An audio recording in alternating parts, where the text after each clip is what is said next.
Is this thing on? Welcome back to Big Mouth and fancy seeing you here in June. A very welcome, my friends, and especially my enemies. Come in, sit down, no touching. I don't do the touching, and welcome to Saturday's edition of the dceu Daily. If you're feeling charitable, please smash that subscribe button. Please smash that like button and tell everyone to watch the channel. Big DC fan, big dceu fan, and a big fan of Zack Snyder. Now, on today's show, we're going to be talking about Ray Fisher again, which I did on Thursday, but I didn't expect the reaction on Twitter to the anniversary, which should have been the day yesterday that the Cyborg standalone movie was released. Gifts upon gifts upon gifts, or GIFs, or whatever you call them. Cyborg. Ray Fisher as Cyborg. And this is Ray's response to it. This is what he posted on Twitter. Thank you to everyone that shared their love and support for me and all things Cyborg today. Regardless of where the road takes us, I'm proud to be on the journey with you. Interesting. This doesn't sound like a man who's done with playing Cyborg, you know, wherever the road takes us. So where's the road going to take Ray Fisher and the Cyborg character? I told you this about a year ago or a few months back, that it's an absolutely foregone conclusion that Ray Fisher will reprise his role as Cyborg in the Flashpoint movie. I told you that. There's been no confirmation of that, but I can absolutely assure you with all certainty this is going to happen. This is a man that keeps on saying that it's not done yet. He's not done yet with Cyborg. This is a man who's very sure of himself. Of course, he could be filming extra footage after this pandemic is over for the Snyder Cut. I don't believe that's the case. I think all his stuff was done and he's been catalogued and it's there. I think he is going to be in the Flashpoint movie. And say what you must about Justice League, about the theatrical release of Justice League, but the scenes between Ray and Ezra were beautiful. These two work so beautifully together. And I think that could be the heart of the movie. Now, I'm not suggesting this is going to be a kind of Cyborg and Flash movie, but I do expect and predict his role in the movie to be pretty prominent. I think Ray was robbed. He's a theatrical actor. He's done theatre. He's trained. He's very talented. We saw that in the Justice League movie, but we also would have seen that more prominently in the Snyder Cut of Justice League. And we're still going to see that. Because I believe on this day today, and I was saying this yesterday, I'm in the mood. I've been, since this whole thing for 2 years, sometimes I've said to you guys, not feeling as confident as I once was, feeling confident. Today is a day where I'm feeling really confident that the Snyder Cut is going to happen, especially with this new CEO of Warner Media liking, pro-Snyder and pro-release the Snyder Cut messages. That tells me it is coming. Hurry up, May the 1st. Put this guy in charge so we can get an announcement. But I think this has been in the pipeline since the November 17th stuff on Twitter with Gal and Ben tweeting support for #release the Snyder Cut. So what kind of role can Ray Fisher play as Cyborg in the Flashpoint movie? I think this is going to be a situation where obviously something really bad happens. We need something. We need some angst. We need some drama. It's a movie. We want our heroes to be happy, but at the end of the day, if they're happy, there's no battles, and we can't just have him making out with Iris for 2.5, 3 hours, right? And I don't think we would want that. Even though Kirstie Clements is a very attractive young lady, I don't think that's what we want, right? So I think he's going to enlist Cyborg. He's going to enlist him, and I think, as I say, I think there's going to be plenty of Cyborg and Flash kind of team up in this Flashpoint movie. And I've discussed before how I think the Cyborg movie would have went. I think many levels of the origin story are kind of touched on in the Justice League movie, but I think it would have been touched on even better. We know there's a sequence of him playing football. There's rumours of us actually seeing the crash. Actually, I think Zack's actually said that we would see the crash. I think so anyway. So a lot of elements for the origin are already set up in Zack Snyder's Justice League, as he wants it to be called. So I think that frees the character up, going back to a full origin. Obviously, there may be flashbacks, or there would have been flashbacks for how Cyborg becomes Cyborg. I think Cyborg's story, and if you're a big fan of the comics, and if you're not, go back and educate yourselves. He's a really great character in the graphic novels. He's a really important character. He isn't I don't think, some people think he's like a C grade, D grade hero. I think he's a top hero. Cyborg is brilliant. This is a character that's made from the mother boxes, right? He don't chisel this out.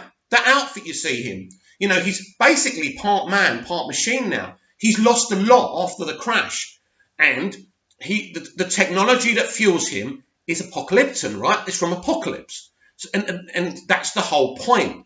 So this is a guy, the actual commentary about artificial intelligence and technology. And Ray said this before, that's the kind of thing that they were looking to do. So that's very interesting, because as more and more we embrace technology, as I'm doing now, talking to you guys, you good guys and girls, I think there's a commentary there. This guy has got all this data, right, going into his head. There's great commentary there, and it's taking him over. But so his human part would have to battle that. So he remains a little bit human, because ultimately Cyborg may be a cyborg. He may have all this information and data in his head, but prominently he's still a human being. He still feels like a human being. He also feels like a machine. This is a guy who wakes up and finds this. Imagine that.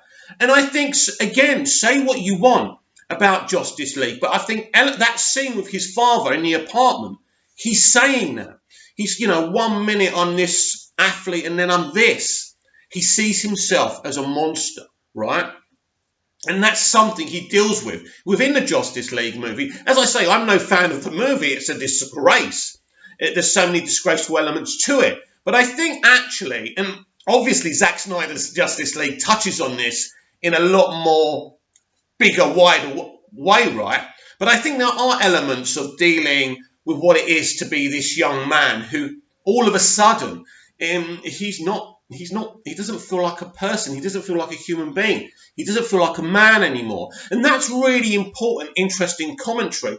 And a lot of disabled people with, computerized limbs or, a totally wooden leg or anything could absolutely embrace the concept of Cyborg. And I think that's why Cyborg was actually created. And I think it's a very interesting, apparent piece of commentary. As I say, Ray Fisher in Justice League is good. That's the part of the film I really like. He's a really big part of the film. And I know we don't really like him laying there laughing with Superman, but there's something really important about that moment. Superman's laughing because he's happy to be alive, right? He died and now he's not. He's alive. And he's appreciating that what he's just done to defeat Steppenwolf hasn't killed him, because obviously he never wanted to die, but he sacrificed himself. And with Cyborg, he's laying there laughing because all of a sudden there's people around him who are slightly like him. He's got people he can be around. There's a team. There's a family. And he's laughing. He's happy. He's happy. He's accepted his situation and he's used it for good. As I say, I'm no fan of the Justice League movie. I don't want you to misunderstand me here. But I do feel that a little bit of what Cyborg is was really done well. But as we know, in the Snyder Cut, there's a bigger role for this character to play. And I think, as I've said, Ray Fisher was absolutely robbed. Why they stopped that Cyborg movie, I don't know. It was like they were saying, oh, well, this was a big vision of Zack Snyder's. We better cut that off, right? And it's very disappointing because Cyborg's a great character. This guy is Cyborg, and he's a great Cyborg. So I've heard a lot of rumours about Cyborg being in the Flashpoint movie. I think that's always been the plan. I think it still is the plan. I think it will be announced sooner rather than later. I don't know. Obviously, the Flash movie was going to go into development later this year. That can still happen. Now, a very interesting thing. I was talking to a director. Do you know what? I forgot what director it was. And he actually said to me, listen, the pandemic doesn't stop us from developing stuff. He goes, we're at home. We've got technology at home. We can write. We can draw diagrams. We can draw artwork. We can plan what we're going to do. We just can't do it. So those elements of pre-production and the planning have not been cancelled, right? Any film that's not filming, like the Batman, right? Matt Reeves has said this as well. He's at home. James Gunn's at home making plans for Guardians of the Galaxy 3. And obviously there'll be editing done for the Suicide Squad as well.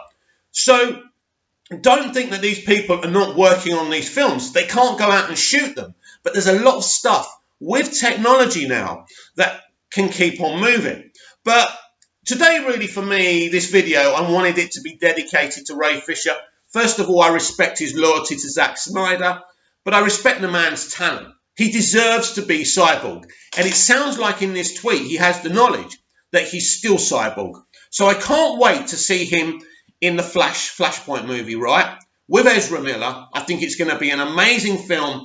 And I think us fans will be so excited for it to be officially confirmed that Ray and Cyborg are involved in that movie. But I want to know about your thoughts and emotions about Ray Fisher as a person and how he's conducted himself in such a beautiful, humane way towards us and Zack, and how you felt about his performance as Cyborg in the Justice League movie. Comment down below, like, share and subscribe, and I'll be back tomorrow with even more DCEU Daily. See you again soon.